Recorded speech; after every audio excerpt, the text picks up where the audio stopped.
going on, everybody? Welcome back to another episode of Student of the Game. It's halftime. We are recording this midsummer. We just hit July 4th. What a great holiday. Felt the energy celebrating America and our country and the freedoms that we have. So we just thank you for everybody that participates in allowing us the freedoms to do this, to do a podcast, to run your own business. So a lot of energy. But with midsummer comes this feeling. I don't know about you. Maybe I'm just recording this for me today. So if it's for me, just let me rant. If it's for my team, they're going to listen to this, hopefully, my kids. But I'm hoping you take something out of this. But this is the summertime madness. And how do you keep one oar in the water? All right. If you're like me, if you're living a life like me where you got some kids, you got business, there are plenty of distractions. I think right now, half of our team is in different states, whether it's kids' activities or vacations, AAU, volleyball, basketball. One of our agents, her daughter just went to the Navy. Thank you, AJ. So I'll tell you what, this episode is going to be about how do you manage this summertime madness and keeping one oar in the water. If you've hit that midsummer wall, usually you're feeling either burnt out, you're bored with the fundamentals. You're halfway through the year. You're asking yourselves, is it time to rest? Is it time to reset? Is it time to refocus? Can the kids go back to school yet? A lot of these feelings aren't going to reignite your business. And if we want to reignite your business, we have to take a look at halftime. This is halftime. I've got some coaches in my corner, and they asked me, they said, "Hey, Brad, what was it like when you played basketball? Like, what was the vibe when you came out of halftime?" And I'll tell you what happens in college basketball. In college basketball, there's two halves. In men's and women's, I know there's quarters, but halftime, regardless, is the same thing. And when you come out of the locker room at halftime, the only thing that matters is you win the first 4 minutes. All right, you win the first 4 minutes. Because at the 16-minute mark, the first dead ball, there is a media timeout. And it is very important that if you want to create momentum in the second half, you have to win those first 4 minutes. It's vital.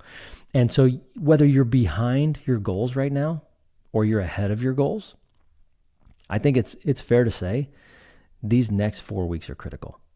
These next 4 weeks are critical. Are you going to win the second half of this year? Are you feeling behind? We just had our firstborn graduate high school, excuse me. She graduated high school. She had her high school graduation party, and she's getting ready to go to college.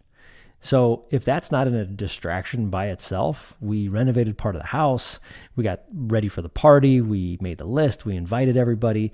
What do you have that is a huge distraction? Are you planning like your biggest family vacation ever? Are you traveling with sports with the kids? What are you doing that is taking you away from, and when I say taking you away, this is a business podcast for small business owners here. What's taking you away from what you set out to do this year? Your goals. My coaches remind me all the time, it's not about goals all the time. It's about your priority. What's your priority? Well, my priority is balancing my work and my family, spending enough time with my family that I'm building relationships and spending enough time in my work that we're doing great things and we're serving a lot of people. But that graduation party, the graduation itself, hosting family coming in from out of town, it was a distraction. And I think right now it's okay to give yourself the gift of realignment. That's what we're going to talk about today. Not just rest, but like a reset. Not just halftime. Halftime, everybody rests, right? There's 2 times you rest in a game. It's when the game's over, and it's also halftime. And so it's a rest. It's okay to rest. We had family in for the 4th of July. We rested. We went to the lake. We hung out. We went boating. We went, tubing, and we swam, and, we got on the inner tubes and just floated, and it was awesome. And we rested. And now we have to go win those first 4 minutes of the game. You have to go win these first 4 minutes of the second half of the year. And so here's the reality. The reality is there's a slowdown in the summer. There's a slowdown of production typically. There's a slowdown of tracking. If you're in business, you know how important tracking is. If you have health goals, you know how important tracking is. What gets measured gets accomplished. I believe that. And so there's vacations, there's slower sales. Your clients are on vacation. Think about that. We've had plenty of people wanting to buy and sell homes where they're like, hey, this isn't the right time for me. Awesome. My family's on vacation. Great. Go have a good time. Just a message today. Somebody wants to buy something, and I reached out to them like, hey, I got something for you. And they say, I'm on vacation. I'm like, that's great. I hope it's available when you get back. but our team's out of rhythm, right? I mean, we've postponed some team meetings. Our team is out of communication. We're out of rhythm. We're allowing people to have this space to be themselves this summer, and that's okay. Most small business owners enter the summer thinking that they'll catch their breath and end up losing their momentum. Have you ever been consistent at something only to have a vacation, a travel, or an illness rock your momentum? This happens a lot with diets. This happens a lot with sales.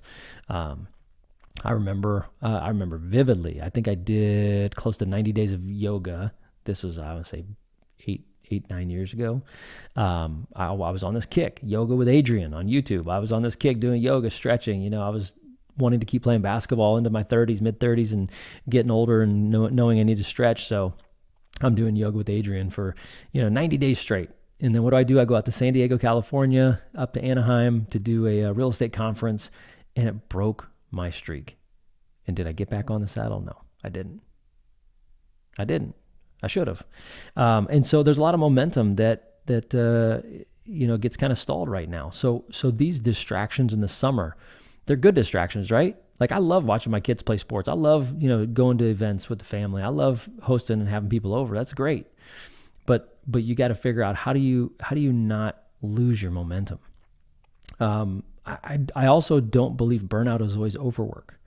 I don't believe burnout is overwork. I believe a lot of times burnout comes from being disconnected from our purpose.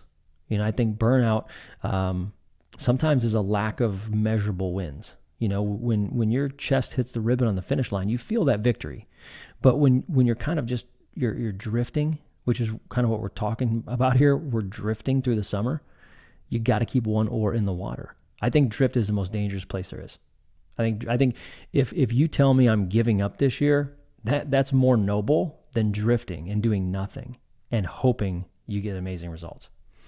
I kind of looked at this as there's 3 signs that you're in a mid-year funk. And when I say you're in a mid-year funk, there's 3 signs that I'm in a mid-year funk.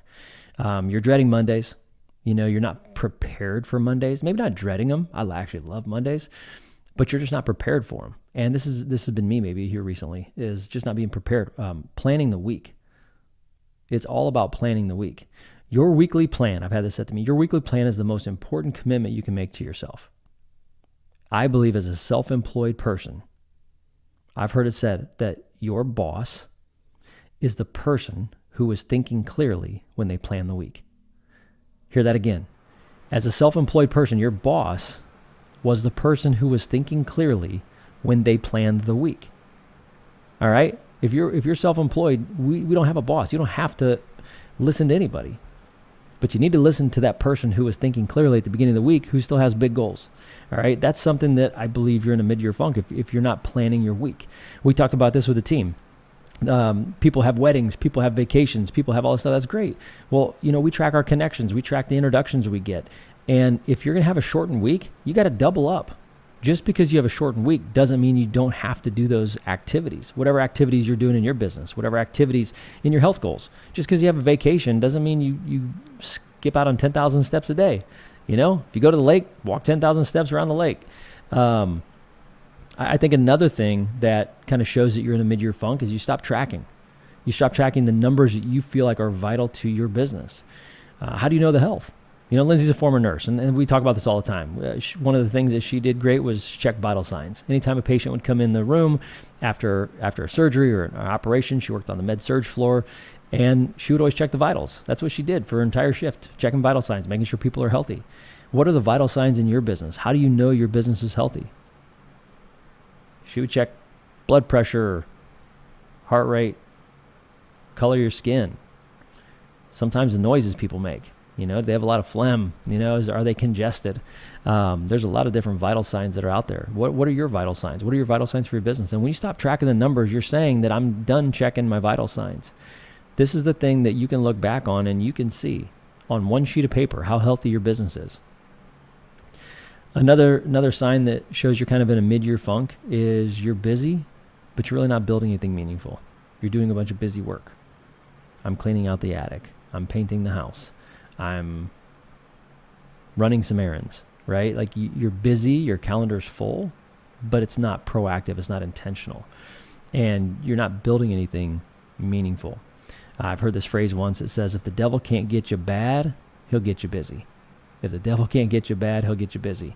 And you could be a great person, living a great life, and, helping a lot of people out. But sometimes just being busy is a distraction from being productive. It's also a distraction from your purpose. One of the best quotes ever, I think this is a Navy SEAL quote, but also James Clear from Atomic Habits said, "We don't rise to the level of our goals. We fall to the level of our systems." We don't rise to the level of our goals. We fall to the level of your systems. And your systems are part of your tracking mechanisms. What are you tracking in your health? What are you tracking in your business, in your finances? There's offense and defense. You got to play both. Offense is going and collecting some revenue, and defense is keeping track of your expenses. You got to do both of them. And in different seasons, I'm better at one than the other. I always believe as an athlete, I'm just going to outscore you. You can't do that in life. Can't do that with your health. Can't do that with your finances. Can't do that with your business. Eventually, it catches up to you. All right, so what's the advice to get back in the game? All right, it's the second half. We talked about winning the first 4 minutes and how vital that is. Winning these next 4 weeks for you and your business, and how vital that is. It'll set your second half of the year up. So what are the 3 steps to getting back what it is you need to win this second half? First step, reconnect with your mission. Reread your vision, your word of the year, your why. Reread your goals, set new goals, set quarterly goals, set monthly goals. Like this is being recorded in July. What do you want to do in August? Like, let's start there. In August, I need to requalify my database. In August, I need to connect with everybody who has purchased from me this year. Whatever that is, set that goal. Elevate was my word of the year. And our phrase was, whoever elevates himself will be humbled. Those who humble themselves will be elevated. My job this year is to help other people win. And when I'm distracted, I'm focused on myself. And when I'm distracted, I'm focused on what I need to do, what my to-do list is like. And I need to start helping more people. That's what I'm going to get back to. Here's something to ask yourself. Would the January version of yourself be proud of the July version of yourself? Or the June, fill in the blank. Where are we at with our goals? Would the person in January or late December, early January, the person that wrote down the goals and the mission and the vision and the why statements and the word of the year, would that person be proud of where you're at today? Ask yourself that. And don't beat yourself up. Just had a little conversation with one of my kids today. Let's just say there wasn't a great decision that was made. We didn't make a big deal about it, and I just reframed it. And I said, here's the cool part about affirmations. One of my affirmations, I think you've heard me say before, is today I begin a new life. That's an Og Mandino statement in the 10 Scrolls. But today I begin a new life. Yesterday there was a mistake that was made, and instead of dwelling on it, I said, you know what the cool part is? When you believe that today I begin a new life, it means you get to start over every single day. So if you're beating yourself up because you're not where you want to be this year, today I begin a new life. This month, I begin a new month. This quarter, I begin a new quarter. Train yourself that there is a start and a finish line. And if you didn't win the first half, you still get the second half. If you didn't win the first month, you get the second month. If you didn't win today, Lord willing, hopefully you get tomorrow. And so I want you to reconnect with your mission. I want you to build micro wins, those small wins. I want you to build little wins. What are the daily non-negotiables? Whether there's phone calls or it's creating content, it's connecting with clients. Go back to your relationships. Try to figure out, where are you at in the relationships win framework that we talk about all the time? Connect, conversations, introductions. Do you need to connect with more people?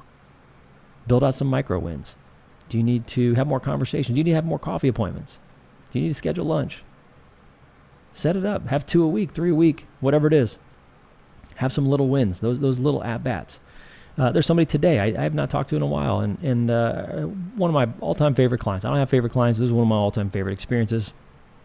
Older lady during COVID, when we're all trying to figure out how to make this work. She bought a villa. I've stayed in touch with her. Not as much as I would like to, but I reached out to her today. Said, hey, you need anything? She needed a plumber. I'm like, great. Let me help you. Let me help you win And her first reaction was, I don't want to move. I don't need to move. Thanks so much. I'm coming back to you guys when I'm ready to sell. Brad, you know, I tell everybody about you. And I said, I do know that. Thank you so much. But don't ever forget, I'm here to make you and help you become a confident homeowner. That's part of my mission. And so those little micro wins of reaching out to those people, go deep into your database, connect with more people. Focus on those. Momentum can be a cure for burnout. I always believe it's easier to keep momentum than it is to create it. It's hard to create momentum. And then, like we said, drift is a silent killer. Momentum is a cure, and drift is a killer. Stop drifting. Get back in the game. Micro wins. And then recast the vision. Go back to the vision you set at the beginning of the year and commit to that. If you have a team, have a little halftime huddle. My team doesn't know this yet, but we're going to have a little team bonding here in the third quarter. We're going to get back together. Most of us are in similar stages of life, and so it's a little crazy this summer. And we've had some team meetings, so we're going to get back together. We're going to have some fun. We're going to revisit our goals. We're going to have some fun in our meetings, shake things up, not do the status quo. And then I think you just have to interject some energy. You got to remind people why they started. We have to showcase the wins. We have to highlight people that are winning, right? When you have a team, it's like a mutual fund. There's always going to be winners and losers. There's going to be people who are struggling and people who are ahead. But we've got to raise the bar for everybody involved. And maybe we're just talking about your family right now. Maybe you have some family members that are struggling. Maybe you have some that are winning. That's an interesting dynamic when everybody's together. But how do we raise the average? How do we raise everybody together? I think you just got to keep reminding people why they got started. It's tough. It's tough. I'm sure a personal story, and I want to use this as an analogy so that you can relate to this. But a personal story is spent time with my brother-in-law and sister-in-law from Pasadena, California, this last week. And great people. It's my wife's twin sister and my brother-in-law, and they have a real estate business out there. And, in talking with them, they said it's been one of their better years from a sales standpoint, but it's been their absolutely hardest year ever. It's been their hardest year ever, and here's why. I don't know if you remember, but there were fires out in Pasadena, California. The Eaton fires went through Pasadena. Many people lost their homes. It's displaced many people. And my brother-in-law told me, he said, what's not obvious, but is always there? It is the repercussion of these fires. Everybody's dealing with these fires. Some families, maybe their parents had to move away because they lost their home. One of their friends runs their business out of their home, lost their home, so they lost all their inventory. They're going to rent a place, and there's trying to be rent control, but there's price gouging. And so people can't rent a place because it's too expensive. And so he said, we're having a pretty good year from a sales standpoint, but the hardest part is every conversation people are dealing with the fires still. And so what does that mean for you and I? I think it means to be kind. Work hard and be kind. Be kind, because everybody's dealing with their own fire. Everybody's dealing with their own challenge. Everybody's dealing with their own circumstance. People on our team, we have a lot of life going on. Yeah, you have a lot of life going on. Work hard and be kind. And I think that's important to understand. Our conversations are heavy these days. But it's halftime. And today I begin a new life. I hope you take that with you. You're not behind. I really don't believe you're behind. I believe you just maybe stop making some progress.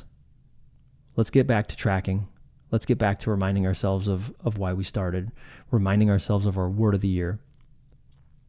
And remember that our boss is the person at the beginning of the week that told you what to do, because that person was thinking clearly. And if you're a recovering free spirit like me, you still don't want to listen to that person. But that's where true growth comes. That's where growth happens, where it comes from, and that's where confidence gets built. I hope you reflect on the first half of this year. I'll go back to what my coaches said. They said, what happened in college when you had a halftime? And I said, well, it was a time of rest. The coaches looked at the stats. They looked at what happened in the first half. If we were winning, we would maybe make some adjustments so that we can continue to win. If we were behind, we definitely made some adjustments so that we could stop the opponent.